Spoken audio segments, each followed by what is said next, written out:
रोए अगर शख्स कोई तो वो कमजोर कहलाता है। कौन जाने इस दुनिया में कोई किसी के लिए क्यों रोता है। अगर इतना ही आसान होता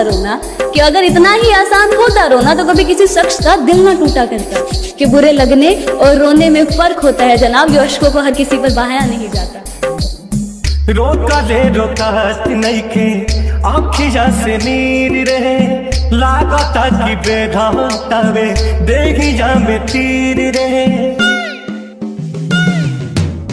रोका ले रोकात नइखे आँखिया से नीर रहे, लागता कि बेघातावे देहिया में तीर रहे। तहाले कबनो बैठ के बुला दे माई रे,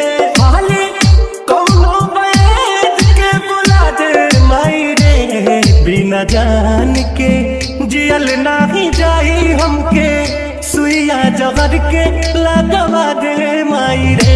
बिना जान के जियल नाही जाई हमके, सुइया जहर के लगवा दे माई रे। वो रात तुझे गमों के अंधेरों में अकेला छोड़ किसी और की ही बाहों में जाकर सो गया।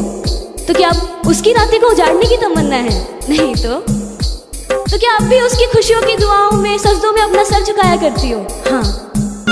कुछ आवे समझना हम का करी, एक पल में 100 बार मरी। जितेंद्र कुछ आवे समझना हम का करी, एक पल में 100 बार मरी। उनका एक बेर दीदार करा दे माई रे, उनका एक बेर दीदार करा दे माई रे। बिना जान के जियल नाही जाही हमके, सुइया जहर के लगवा दे माई रे। बिना जान के जियल नाही जाही हमके, सुइया जहर के लगवा दे माई रे। गुजरो जब भी तुम इन आंखों के सामने से, ये नजरें तुम पर ही आके रुक जाना।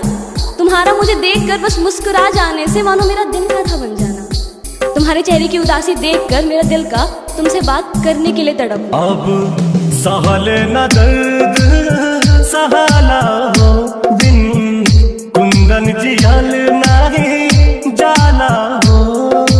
जितेंद्र अब सहले न दर्द सहाला हो, बिन रितेश जियल नहीं जाला हो। कहबो जहाँ की नई सन सुता दे माई रे, कहबो जहाँ की नई सन सुता दे माई रे। बिना जान के जियल नहीं जाई हमके, सुइया जहर के लगवा दे माई रे। बिना जान के जियल नहीं जाई हमके, सुइया जहर के लगवा दे माई रे। जितेंद्र